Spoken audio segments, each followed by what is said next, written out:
Hello दोस्तों, स्वागत है हमारे और आपके यूट्यूब चैनल राहुल बायो में। और आज से हम शुरू करने वाले हैं क्लास 10th बायोलॉजी का फर्स्ट चैप्टर।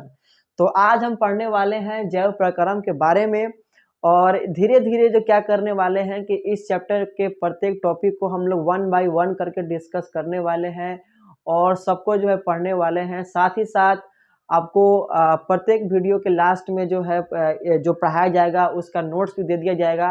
तो चाहे तो जाके आप वहां से भी नोट्स को डाउनलोड कर सकते हैं। तो केवल अभी आपको क्या करना है, केवल आपको लेक्चर को देखना है।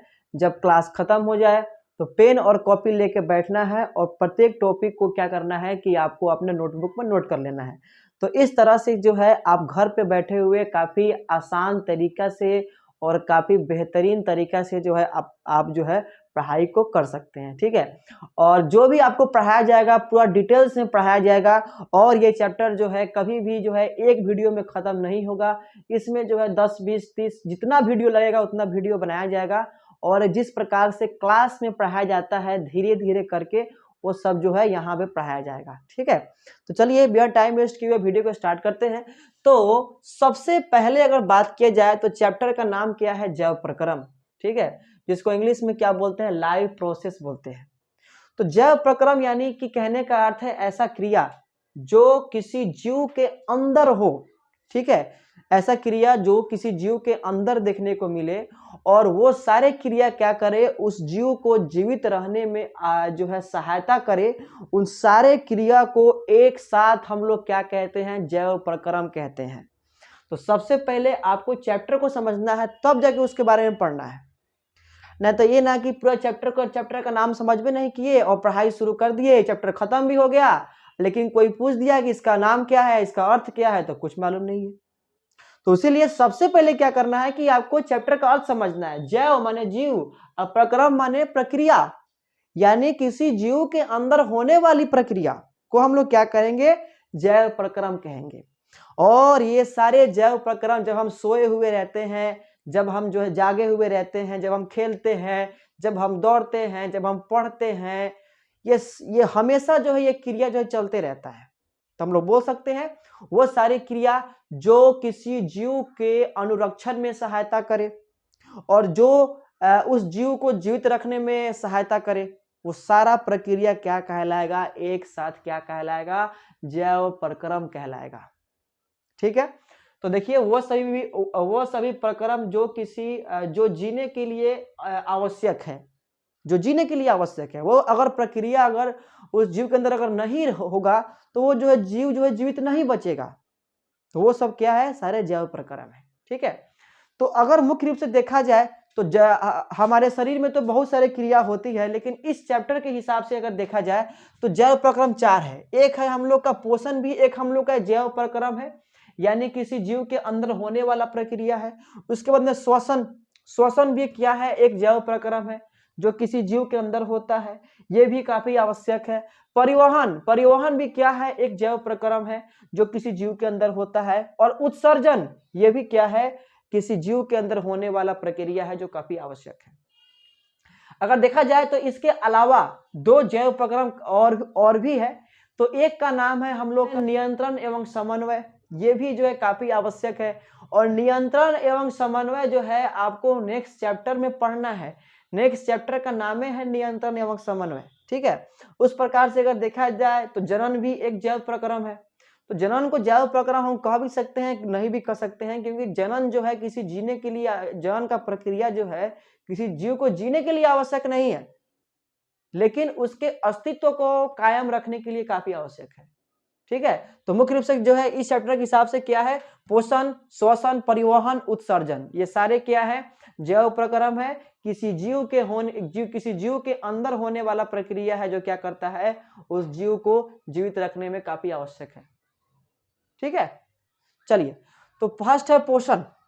तो पोषण में क्या किया जाता है कि भोजन को ग्रहण किया जाता है, उसके बाद में भोजन ग्रहण करने के बाद उसको पचाया जाता है और उसके बाद में पचने के बाद क्या करते हैं, उस पचे हुए भोजन का काफी उपयोग होता है बहुत सारे शरीर में, शरीर में जो है बहुत सारा उसका उपयोग होता है।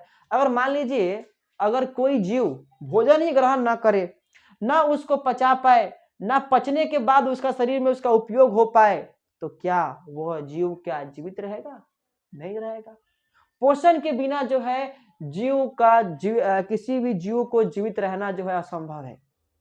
इसीलिए क्या है, पोषण काफी आवश्यक है किसी भी जीव को जीवित रहने के लिए। तो पोषण में क्या करते हैं, फर्स्ट हम लोग ग्रहण करते हैं भोजन को, दूसरे में क्या करते हैं कि उसको पचाते हैं, अब पचने के बाद क्या करते हैं कि उसका उपयोग करते हैं।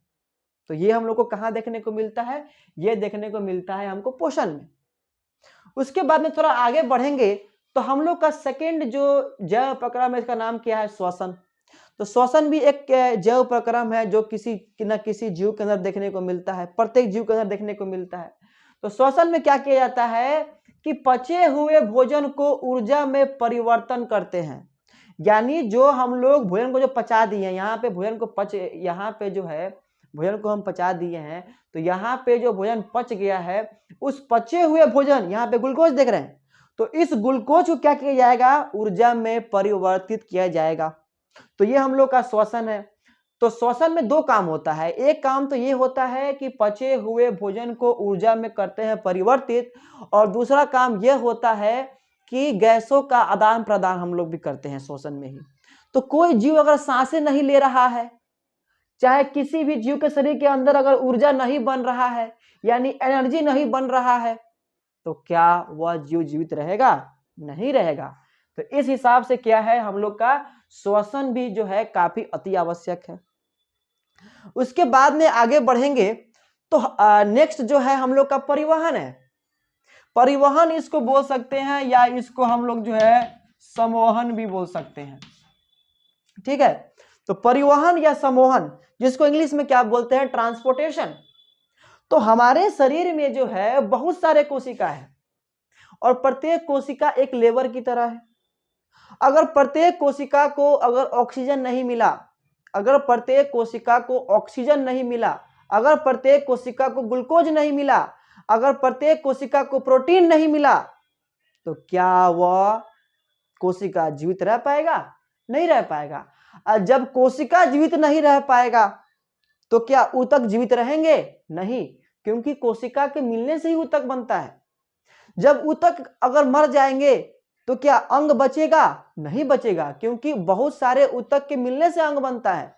जब कोई अंग अगर नष्ट हो जाएगा तो क्या हम लोग का अंग तंत्र बचेगा? नहीं बचेगा, क्योंकि बहुत सारे अंग तंत्र के मिलने से ही जो है हम लोग का जो है बहुत सारे अंग के मिलने से ही जो है अंग तंत्र बना होता है।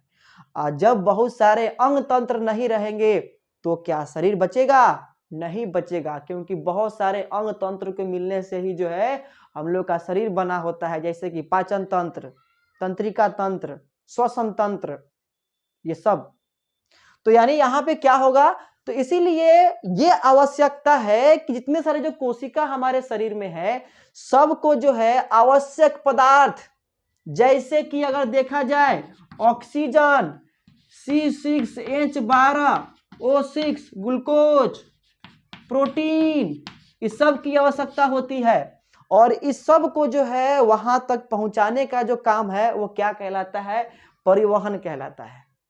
अगर नहीं पहुंचाएंगे तो वो कोशिका मर जाएगा। जब वो कोशिका मर जाएगा तो हमारे अंदर जो है हम जीवित नहीं रह पाएंगे। तो देखा जाए तो ये भी बहुत आवश्यक है। उसके बाद में अगर देखेंगे तो लास्ट है हम लोग का उत्सर्जन, इसको बोलते हैं एक्सक्रीशन। तो मान लीजिए कि अगर देखा जाए तो हम अगर भोजन ग्रहण कर लिए हैं, उसके बाद में जो भोजन का पाचन हो गया, उसके बाद में कुछ ना कुछ अवशिष्ट पदार्थ शरीर में जरूर बनता है। तो अगर उस अवशिष्ट पदार्थ यानी कि हानिकारक पदार्थ को अगर शरीर से अगर बाहर नहीं निकालते हैं तो क्या होगा कि वो हानिकारक पदार्थ धीरे धीरे इकट्ठा होते जाएगा, और एक समय जो है पूरे शरीर में भर जाएगा।